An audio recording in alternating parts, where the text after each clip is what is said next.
pecadores es por gracia, por medio de la fe. La suma, el resumen del mensaje evangélico es este: cree en el Señor Jesucristo y serás salvo. Pero ¿es eso acaso todo lo que enseña la palabra de Dios al respecto? ¿Qué lugar ocupan las obras, las buenas obras, en la salvación?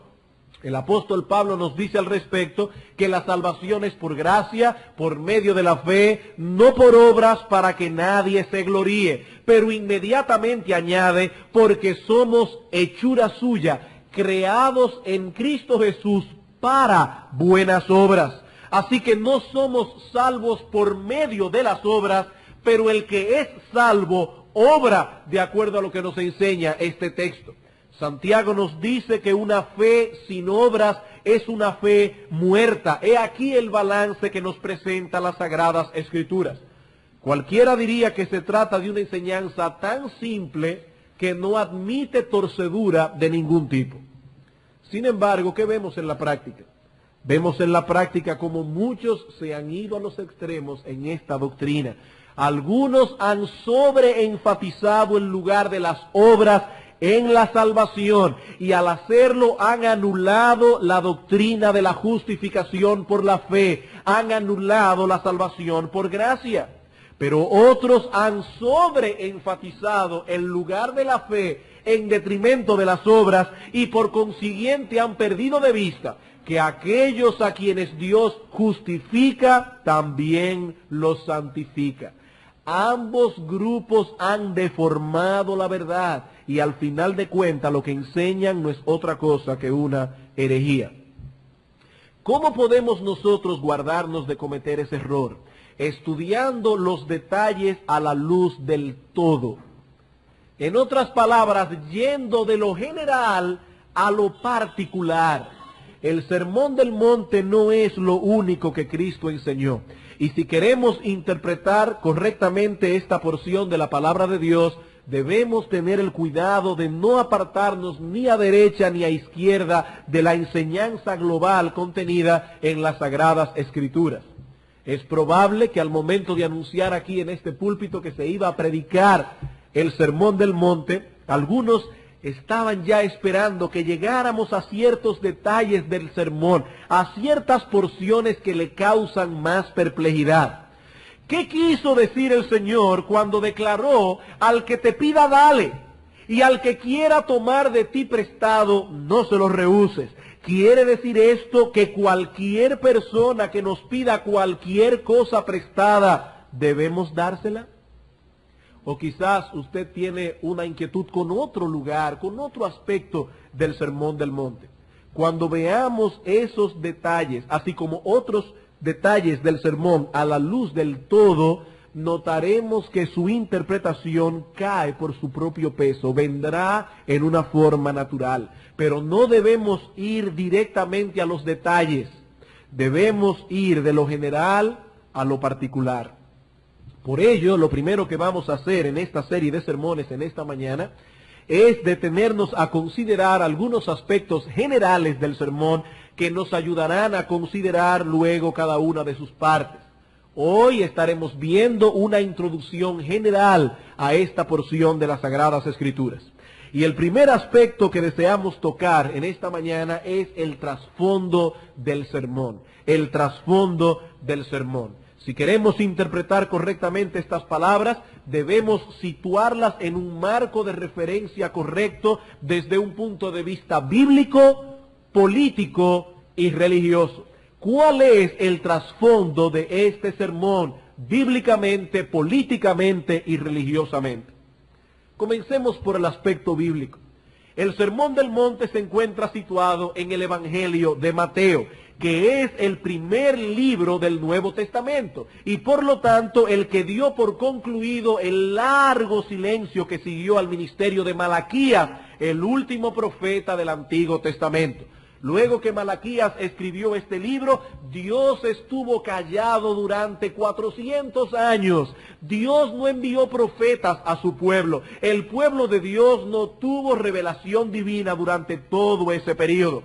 Así que ese pueblo, el remanente fiel, no tuvo más opción que esperar en silencio hasta que Dios irrumpiese de nuevo, cumpliendo todas aquellas promesas gloriosas de los profetas antiguos. Dios había prometido enviar un Mesías que habría de cambiar el lamento de su pueblo en gozo. Y ese remanente, el remanente fiel, Simeón, Ana y todas esas personas aguardaban esperanzados el cumplimiento de esa promesa. El propósito primordial del Evangelio de Mateo es anunciar a ese remanente que Dios había cumplido en Cristo todo aquello que había prometido y que por tanto tiempo ellos habían aguardado. Cristo es ese hijo de Abraham, ese hijo de David. Eso es lo que Mateo intenta demostrar. Por esta razón encontramos en ese evangelio más citas del Antiguo Testamento que en los otros 3 evangelios juntos. El evangelio de Mateo es el vínculo necesario entre el Antiguo Testamento y el Nuevo. Y es precisamente en ese evangelio donde encontramos este sermón, el más extenso que se registra del Señor Jesucristo en las Escrituras. Este sermón contiene el programa de gobierno del Mesías, por decirlo así. El rey prometido había llegado, pero su pueblo no tenía ideas muy claras en cuanto a la naturaleza del reino que ese Mesías vino a ofrecer. ¿Qué era lo que muchos israelitas esperaban de su Mesías? ¿Cuál era el trasfondo político con que se encontró Cristo al declarar estas palabras? Bueno, ellos, primero que todo, estaban esperando un líder político y militar que habría de devolver a Israel su antiguo esplendor. Israel debía alcanzar bajo el gobierno del Mesías glorias aún mayores que las que disfrutó en tiempos de David, en tiempos de Salomón. Ningún pueblo o nación, ni siquiera Roma, sería más próspero y poderoso. Israel pasaría a ser, bajo el gobierno y la tutela del Mesías, el máximo poderío mundial, la máxima potencia, y no por cierto periodo de tiempo, sino por siempre jamás. Es en ese contexto político que Cristo hace su entrada en la escena de Palestina. Y debemos suponer que sus palabras en aquel día causaron una fuerte impresión en unos y una gran desilusión en otros. Los ideales y principios contenidos en el Sermón del Monte son totalmente contrarios a los ideales que albergaban muchos de estos judíos en su corazón. El programa de gobierno de este Mesías era predominantemente espiritual e interno, antes que político o social. Nada se nos dice aquí de reformas sociales o de cambios radicales en el sistema económico. Cristo está primordialmente preocupado por lo que los hombres son, no por el sistema en que los hombres viven. En este reino se exaltan a aquellos que el mundo ignora y viceversa. Aquí son bienaventurados los pobres en espíritu, los mansos, los pacificadores, los que lloran, etc. Unas horas antes de su muerte en la cruz, Pilato preguntó a Cristo: ¿eres tú el rey de los judíos? Y la respuesta del Señor resume la enseñanza del Sermón del Monte. Mi reino no es de este mundo. Si mi reino fuese de este mundo, mis servidores pelearían para que yo no fuese entregado a los judíos, pero mi reino no es de aquí. El reino de Cristo está en total contraposición a la visión que el mundo tiene de las cosas. Lo que el mundo exalta, Cristo lo menosprecia. Lo que Cristo alaba, el mundo lo minimiza.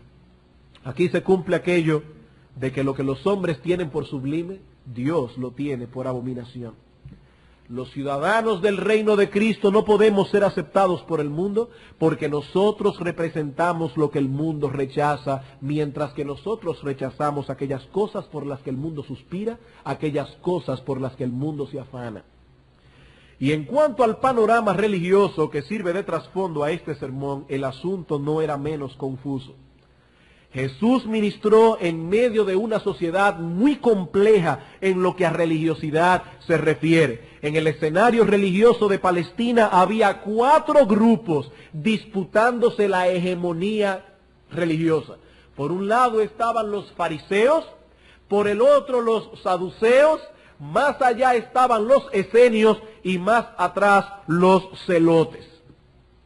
Para los fariseos la piedad consistía en la observancia de las tradiciones antiguas y en cumplir hasta los más mínimos detalles requeridos por los rabinos en su muchas veces ridícula interpretación de la ley de Moisés. Para los saduceos, por el contrario, estas cosas no tenían la menor importancia. Los saduceos eran liberales en el mejor sentido de ese término. Rechazaban la tradición de los ancianos, pero también rechazaban muchas de las enseñanzas contenidas en el Antiguo Testamento. Los saduceos no creían en la resurrección, los saduceos no creían en milagros, no creían en los ángeles, ni tampoco en una vida futura. La filosofía de estos hombres consistía en vivir en el presente sin preocuparse mucho por el futuro.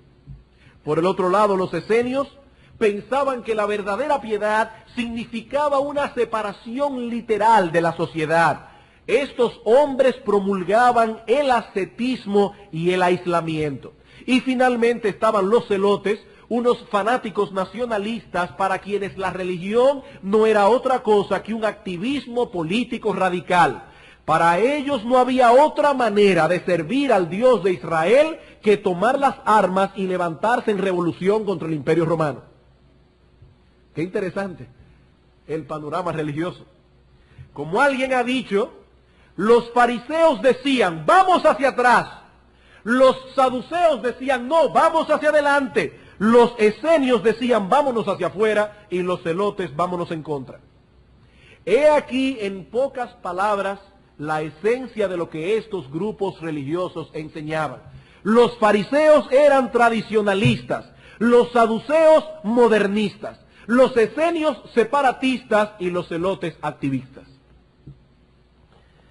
¿En cuál de todos estos grupos podemos situar a Jesucristo?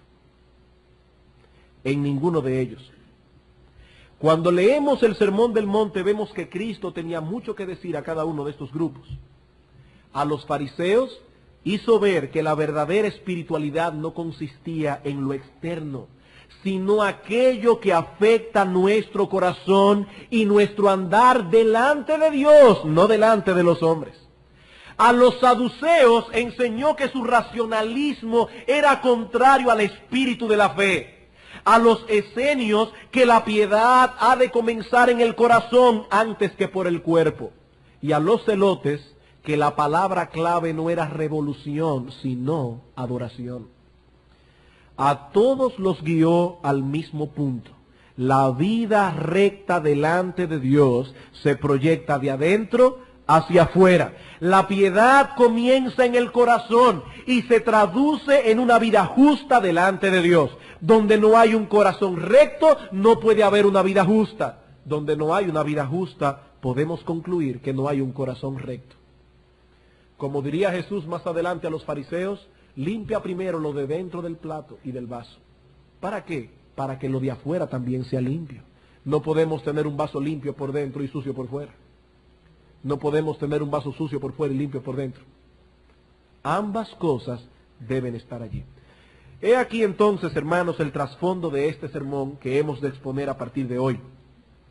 Si mantenemos esta información en mente, será más fácil para nosotros comprender el resto.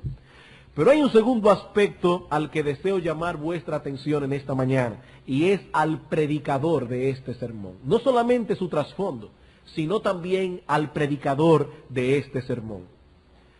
Algunos pueden pensar que es irrelevante detenernos en este punto.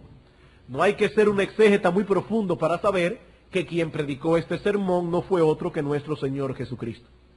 Sin embargo, hay ciertos detalles que debemos recalcar si de veras queremos que estas palabras hagan una profunda impresión en nosotros.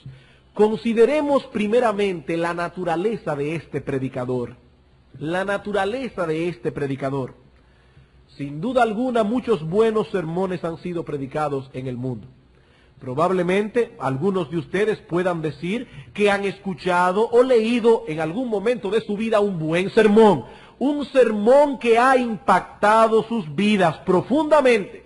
Pero aquí en el Sermón del Monte tenemos al más grande de los predicadores predicando el más grande de los sermones. Fue el Dios encarnado quien pronunció estas palabras.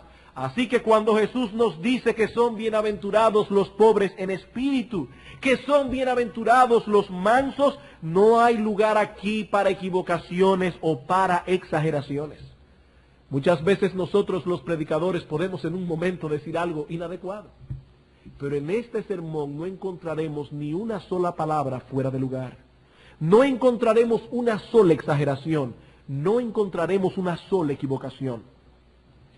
Él mejor que nadie sabe en qué consiste la verdadera felicidad, porque fue Él quien nos creó para su gloria y para gozar de Él por siempre. Cuando este Señor nos dice aquí que debemos cuidarnos de las riquezas, porque nadie puede amar a dos señores, lo está diciendo uno que ha sido testigo de la historia humana de generación en generación. Alguien que ha visto en incontables ocasiones cómo las riquezas han apartado a muchos de su sincera devoción a Dios.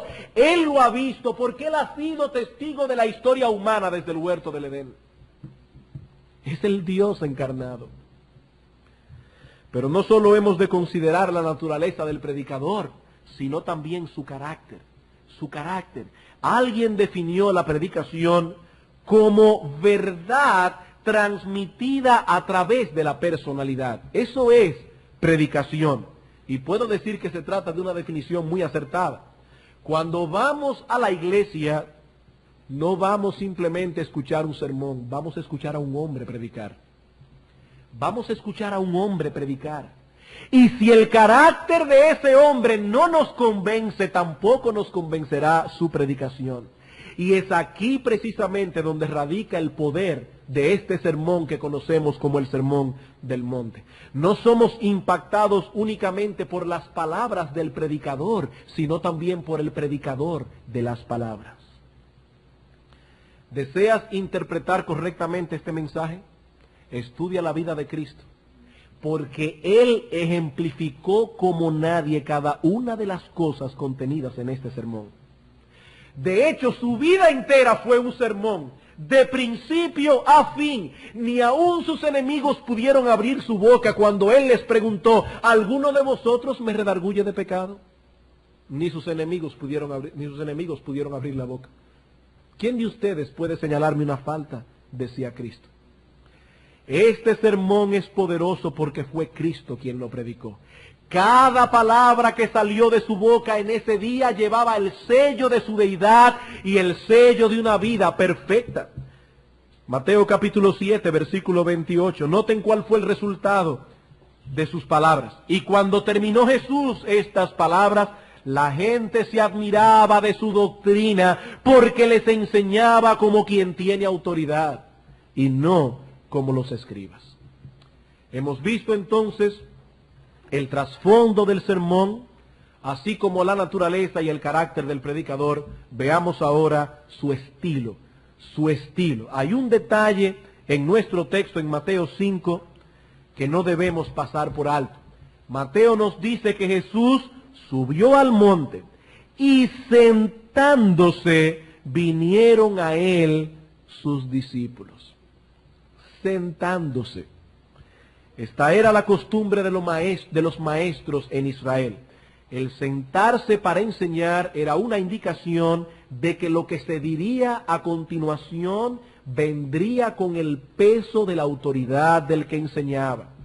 Si un maestro en Israel hablaba mientras estaba parado o caminando por la calle, lo que él decía en ese momento se consideraba informal, no oficial.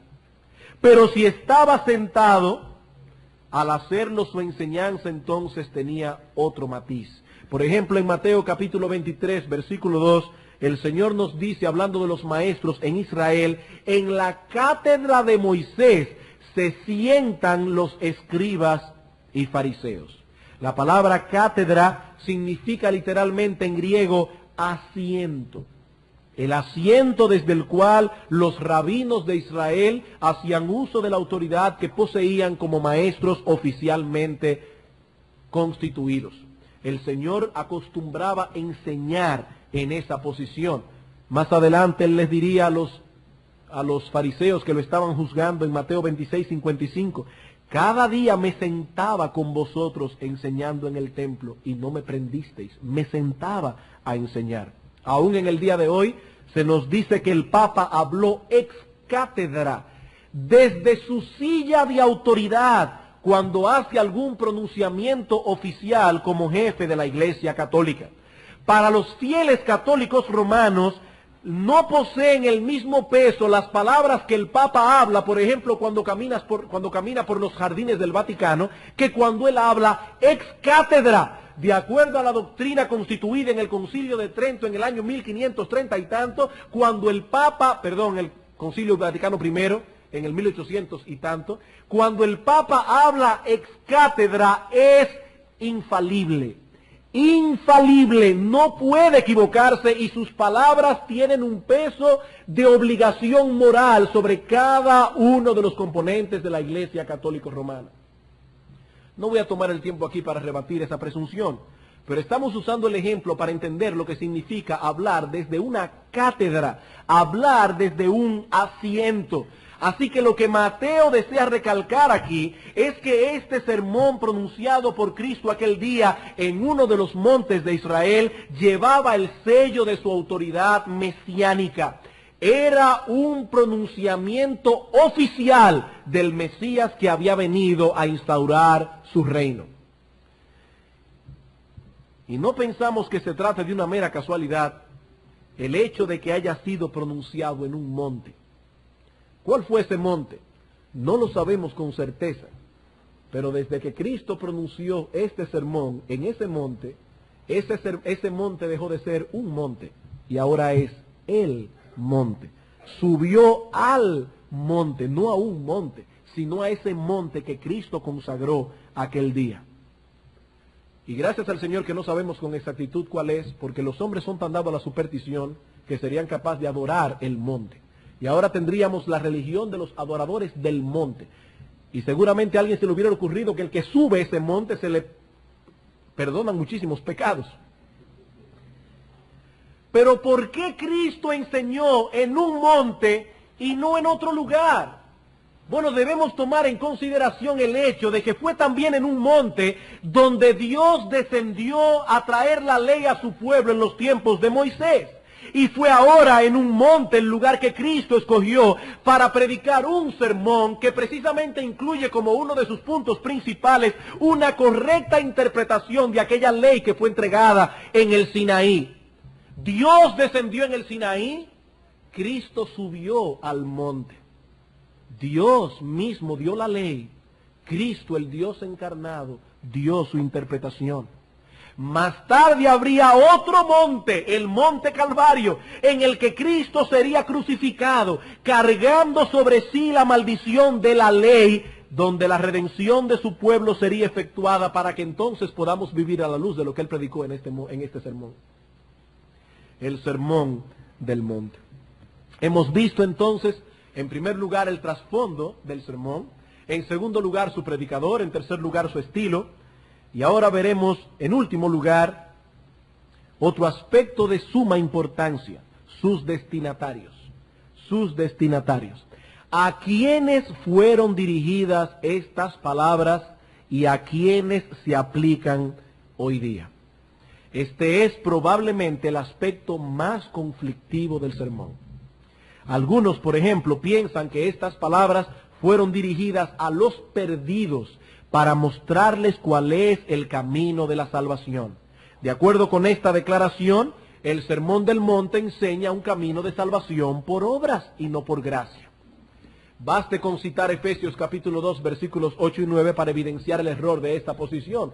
Porque por gracia sois salvos por medio de la fe, y esto no de vosotros, porque es un regalo de Dios, y no es por obras para que nadie se gloríe. Así que el Sermón del Monte no nos enseña cuál es la manera en que podemos salvarnos.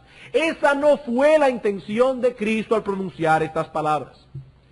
Otros nos dicen que el mensaje contenido en este sermón solo tiene una aplicación secundaria para los cristianos al día de hoy. Esta es la enseñanza de los dispensacionalistas. El doctor Charles Ryrie, y siempre aclaro que no es el mismo Carlos Riley del siglo pasado, sino Charles Ryrie de ahora, uno de los máximos exponentes modernos de esta doctrina, nos dice lo siguiente. Y lo cito a él para que nadie diga que estamos malinterpretando lo que ellos dicen. Vamos a ver lo que ellos mismos dicen. Se pregunta Ryrie, ¿qué dice el dispensacionalista sobre el Sermón del Monte? Y él mismo responde, dice dos cosas. Primero, que el sermón está primordialmente relacionado con el reino mesiánico, es decir, con el reino milenial, que estas palabras no se aplican primariamente a los cristianos al día de hoy, que este sermón es futuro para el reino milenial.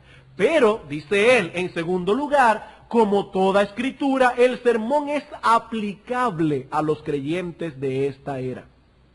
Lo que Ryrie nos está diciendo, en otras palabras, es que el Sermón del Monte posee una aplicación primaria para la era del reino milenial y una secundaria para esta era. Todos los dispensacionalistas afirman que habrá un reino de 1000 años inmediatamente después de la venida de Cristo. Este será un reino de paz en el mundo entero. Entonces, dicen ellos, se aplicarán las enseñanzas contenidas en el Sermón del Monte. Voy a aclarar que no todos los que creen en un reino futuro de 1000 años son dispensacionalistas. Pero todos los dispensacionalistas creen en ese reino futuro. Entonces Ryrie nos dice, estas palabras se aplican primariamente a ese reino. Mientras tanto, podemos aplicar algunas cosas a la edad presente, pero recordando que lo que dice aquí es para otra época. ¿Qué podemos decir con respecto a eso? Bueno, esta enseñanza presenta tres problemas básicos. En primer lugar, no encontramos ninguna cosa en el sermón que nos haga pensar que su aplicación primaria es para una edad futura. A esa multitud que se congregó en aquel día a escuchar las palabras de Cristo, se les dijo que los pobres en espíritu eran bienaventurados porque de ellos es tiempo presente el reino de los cielos. Cristo nos dijo, oh, algún día, en el futuro lejano, serán bienaventurados los pobres en espíritu, porque para ellos será el reino de los cielos. Eso no es lo que yo leo, por lo menos en mi versión bíblica. Allí dice, bienaventurados los pobres en espíritu, porque de ellos es aquí y ahora el reino de los cielos.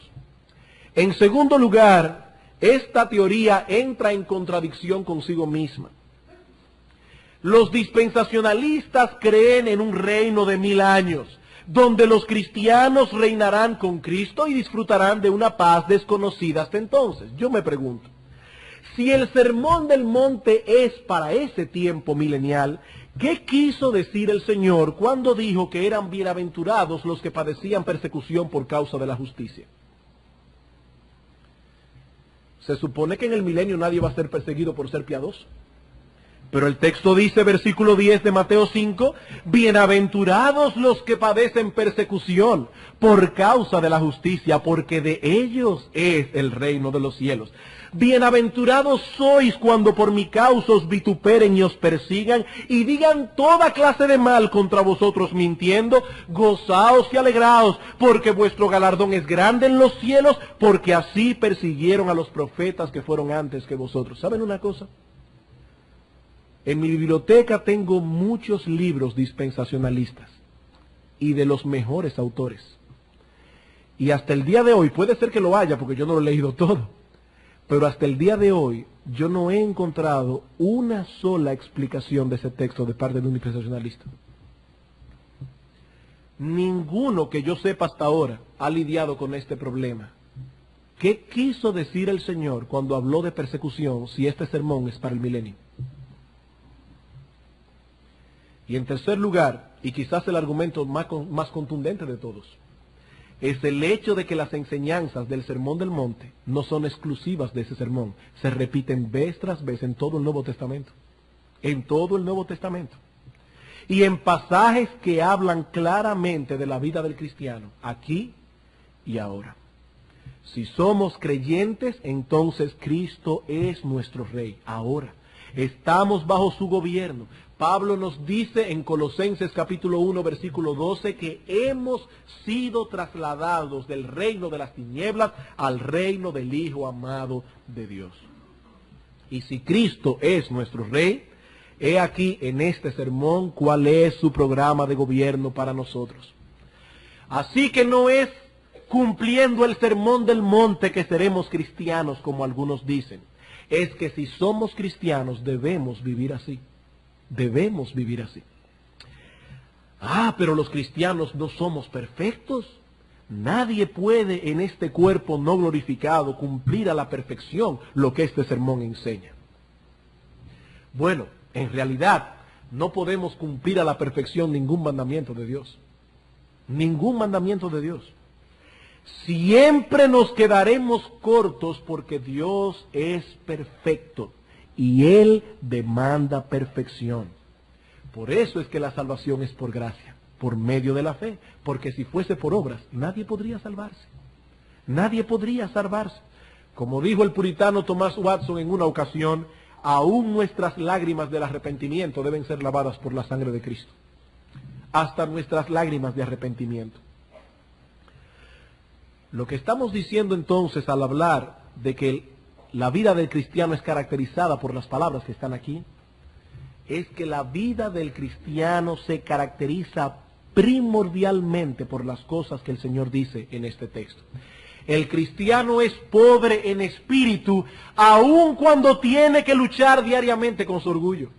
Y aun cuando en ocasiones peca en ese sentido, pero su andar se caracteriza por la humildad, lo mismo que por la mansedumbre, por la compasión, etcétera. Eso no significa perfección. El cristiano tiene una lucha diaria contra el pecado que aún mora en sus miembros. Líbranos el Señor de enseñar alguna vez o aún de implicar que los cristianos pueden alcanzar perfección en esta vida presente. Pero líbrenos también de rebajar sus demandas de santidad para hacer más ancha la puerta estrecha. El Señor dijo en este sermón que si vuestra justicia no es mayor que la de los escribas y fariseos, no entraréis en el reino de los cielos. No entraréis. ¿A quiénes está dirigido entonces el sermón? Hermanos, nuestro texto lo enseña claramente, versículo 1. Viendo la multitud, subió al monte, y sentándose vinieron a él sus discípulos, y abriendo su boca les enseñaba, diciendo, bienaventurados, etcétera. Dos grandes grupos se reunieron aquel día a escuchar al Señor.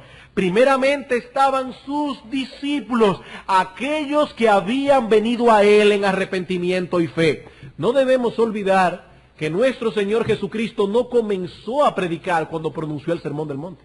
Cristo había estado predicando desde antes. ¿Y cuál era la esencia de su mensaje? Marcos capítulo 1, versículo 15. El Sermón del Monte no fueron las primeras palabras que el Señor pronunció en su ministerio terrenal. Marcos capítulo 1, versículos 14 y 15. Después que Juan fue encarcelado, Jesús vino a Galilea predicando el evangelio del reino de Dios, diciendo, he aquí la esencia de su mensaje, el tiempo se ha cumplido y el reino de Dios se ha acercado, arrepentíos y creed en el evangelio.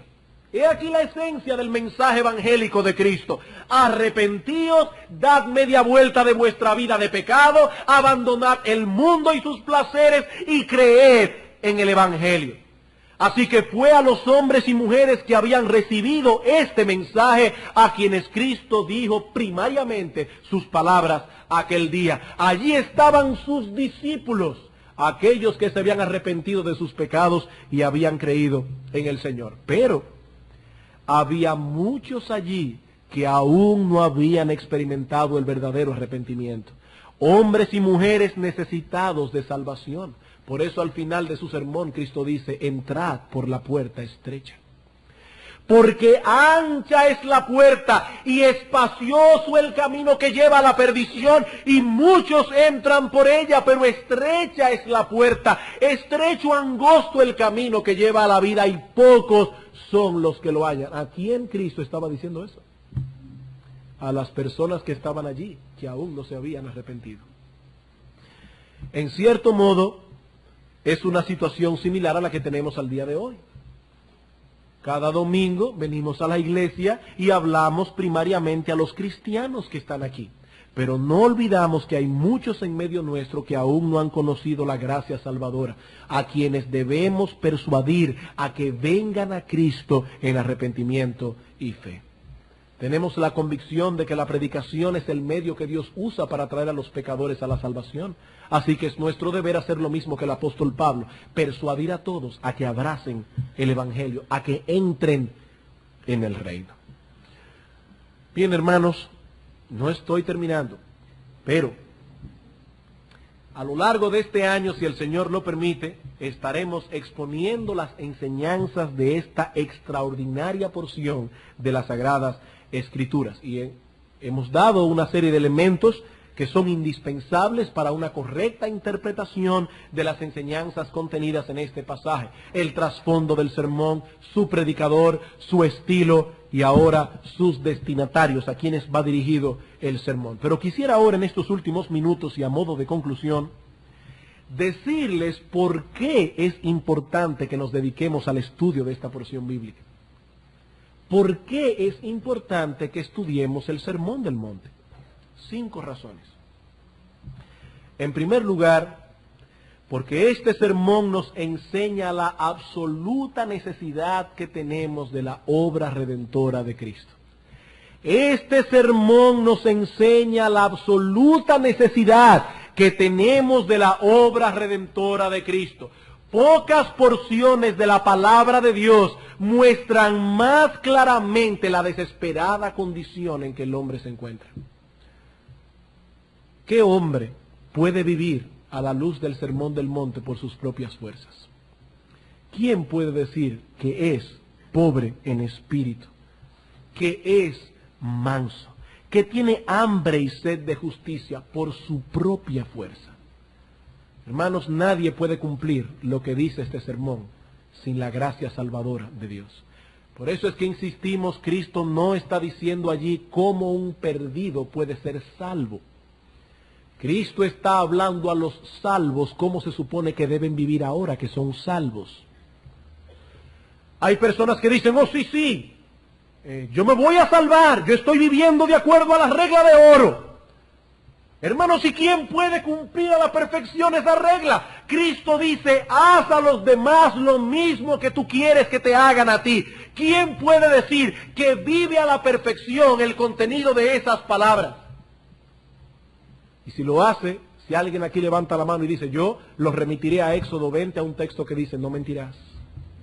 No mentirás.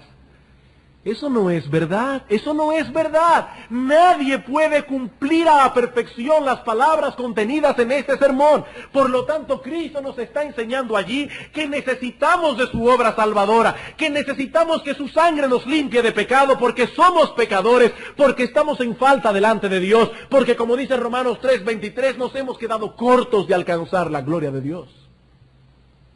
Y eso no significa que nos hemos quedado cortos de alcanzar el cielo. Lo que está diciendo Pablo en Romanos 3:23 es que nos hemos quedado cortos de vivir una vida que pueda glorificar a la perfección a Dios. Nos hemos quedado cortos de alcanzar el glorificar a Dios con nuestra vida. Por eso necesitamos ser salvados. En segundo lugar, este sermón nos ayudará a evaluar la genuinidad de nuestra fe. Este sermón nos ayudará a evaluar la genuinidad de nuestra fe. ¿Qué nos está diciendo Cristo en este texto? Que de los pobres en espíritu es el reino de los cielos. De hombres y mujeres que se han humillado delante de Dios, reconociendo su pecado delante de Él. De hombres y mujeres que saben que no merecen otra cosa que el infierno. de hombres y mujeres que de ahora en adelante viven en humildad, aunque tienen que luchar con su orgullo, aunque tienen que luchar con su soberbia día tras día, hombres y mujeres que anhelan tener esa vida de humildad, porque ellos reconocen lo que son delante de Dios. Si tú no eres pobre en espíritu, si tú piensas que mereces el cielo, si crees que te vas a salvar guardando los 10 mandamientos o porque eres miembro de una iglesia, tú no estás en el reino de los cielos. Porque el reino de los cielos es para los pobres en espíritu únicamente. Únicamente. Si tú no sabes, amigo, lo que es luchar con tus corrupciones internas por vivir a la altura de lo que Cristo está diciendo allí, tú no eres creyente. Tú no eres cristiano, y no son mis palabras, son las de Cristo. Si vuestra justicia no fuere mayor que la de los escribas y fariseos, no entraréis en el reino de los cielos.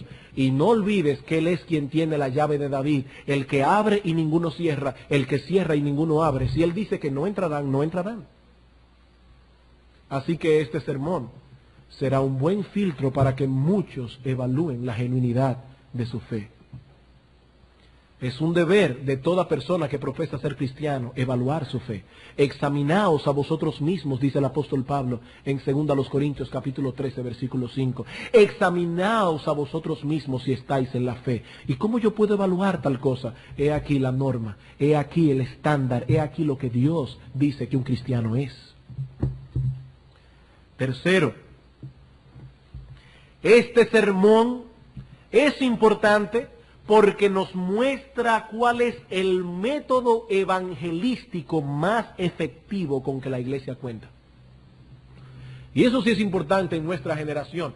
Hoy día las iglesias están sumamente preocupadas por el evangelismo. Todo el tiempo están haciendo campañas evangelísticas, inclusive usando técnicas que son bien extrañas. Estuve leyendo en uno de los libros del pastor John MacArthur algo que le sucedió a él hace unos años atrás.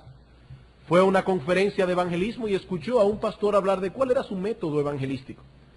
Él iba al barrio, por ejemplo, decía, vamos a evangelizar Arroyo Hondo, de tal calle a tal calle. Entonces el pastor iba a una de esas casas de los inconversos y escondía una pelota de fútbol pedía a la persona, a la familia, que le escondiera esa pelota allí y le decía, es probable que un miembro de nuestra iglesia venga a predicarles la palabra.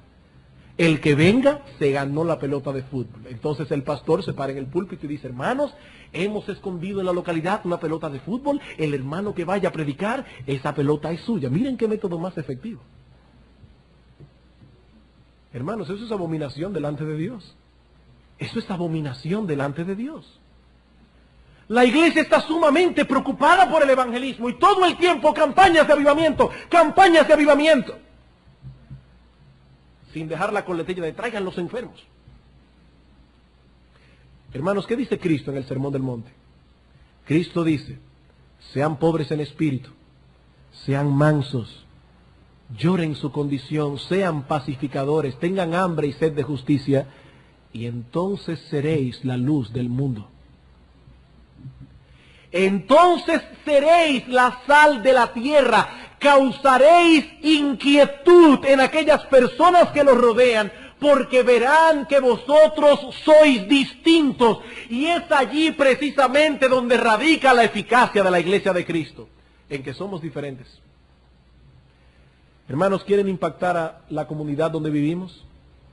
Vivan a la altura del Sermón del Monte, y yo les aseguro que si ahora tenemos unas 300 o 400 personas allá afuera, vamos a tener que buscar otro solar para construir otro lugar, porque no cabrán las personas que querrán venir por lo menos a oír. No podemos decir que necesariamente se arrepentirán porque eso es una obra de Dios. Pero hermanos, serán inquietados. Nadie puede, ni el diablo, con una iglesia cuyos miembros están viviendo como se supone que deben vivir. Ese es nuestro método evangelístico por excelencia. ¿Qué nos dice el apóstol Pedro? Estad siempre preparados para presentar defensa con mansedumbre y reverencia ante todo el que os demande razón de la esperanza que hay en vosotros. Pero yo me pregunto, hermano, Si un impío, un pecador, un perdido, ve en una persona que profesa ser cristiana las mismas inquietudes que él tiene, el mismo amor por el mundo, las mismas ansiedades por las cosas materiales, ¿ustedes creen que esa persona le preguntará por la supuesta esperanza que tiene? El apóstol Pedro está suponiendo en ese texto que los cristianos vivimos de tal manera, con nuestros ojos puestos en las cosas de arriba, donde está Cristo sentado a la diestra de Dios, que para las personas que nos rodean es muy evidente que nuestro corazón no pertenece aquí, que nuestro reino no es de este mundo. Y cuando los inconversos ven eso, entonces preguntan, y debemos estar siempre preparados para presentar defensa. Muchos quisieran ver a sus familiares aquí convertidos a Cristo, pero tristemente son ellos mismos que los están arrastrando al infierno. Son ellos mismos que los están arrastrando al infierno, con su falta de humildad, con su falta de mansedumbre, porque son personas con una boca dura. No tienen misericordia, la ley de misericordia no está en sus labios. Son personas que se airan con facilidad, no dominan sus pasiones. No tienen un espíritu amable, gentileza, y aún así quieren que sus familiares vengan aquí a escuchar la palabra. No, hermanos, eso no es lo que Cristo está diciendo en nuestro texto. Él dice, si sois pobres en espíritu, mansos, humildes, pacificadores, seréis la luz del mundo. Seréis la sal de la tierra. Causaréis sed en las personas que les rodean. He aquí, hermanos, nuestro método evangelístico por excelencia. Cuarto, este sermón nos ayudará o nos enseñará cuál es el secreto de la verdadera felicidad. Este sermón nos enseñará cuál es el secreto de la verdadera felicidad. Decía Martin Lloyd-Jones que un cristiano deprimido es una muy mala recomendación para la fe cristiana. Un cristiano deprimido es una muy mala recomendación para la fe cristiana. Dice Nehemías capítulo 8, versículo 10, no os entristezcáis porque el gozo del Señor es vuestra fuerza. Y noten qué interesante, el sermón del monte comienza y termina prácticamente con las mismas palabras. ¿Cómo comenzó Cristo su sermón a sus discípulos? Bienaventurados, bienaventurados, bienaventurados, seréis felices, tendréis una vida plena, dichosa, no ansiosa, no quejumbrosa, seréis felices, seréis bienaventurados si vivís de esa manera. ¿Cómo terminó Cristo el sermón? Si alguno me oye las palabras que he pronunciado y las hace, será bienaventurado un hombre que edificó su casa sobre una roca. Vinieron lluvias, vinieron ríos, vinieron vientos, pero no pudieron destruir la casa porque estaba edificado sobre una roca. Pero si alguno escucha estas palabras y no las hace, le compararé a un hombre insensato que edificó su casa sobre la arena, una casa que no pudo quedar en pie cuando vinieron las aflicciones. ¿Sabe lo que dice el profeta Oseas? Hablando al pueblo de Israel, dice, vuestra piedad es como la nube de la mañana, como el rocío que se desvanece. Yo recuerdo allá en mi pueblo, en San Juan de la Maguana, que uno se levantaba en ciertas épocas del año por la mañana y uno creía que estaba en Londres. ¡Cuánta neblina! No se podía ver ni siquiera al otro lado de la calle. Pero una vez salía el sol, la neblina desaparecía como por arte de magia.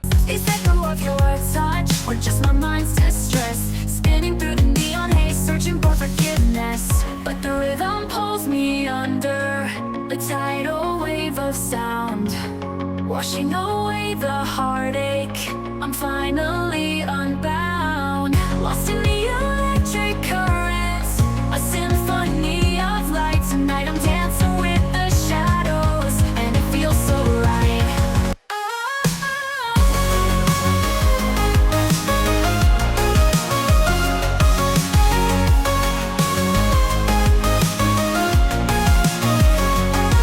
Distorted reflections in the chrome and steel, a million faces, yet I still don't feel real. Chasing after something I can't define, lost in the labyrinth of space and time. This feeling's caught inside my chest, a kaleidoscope of doubt, I haven't found my rest. Is this the echo of your touch or just my mind's distress? Spinning through the neon haze, searching for forgiveness, but the rhythm pulls me under, a tidal wave of sound, washing over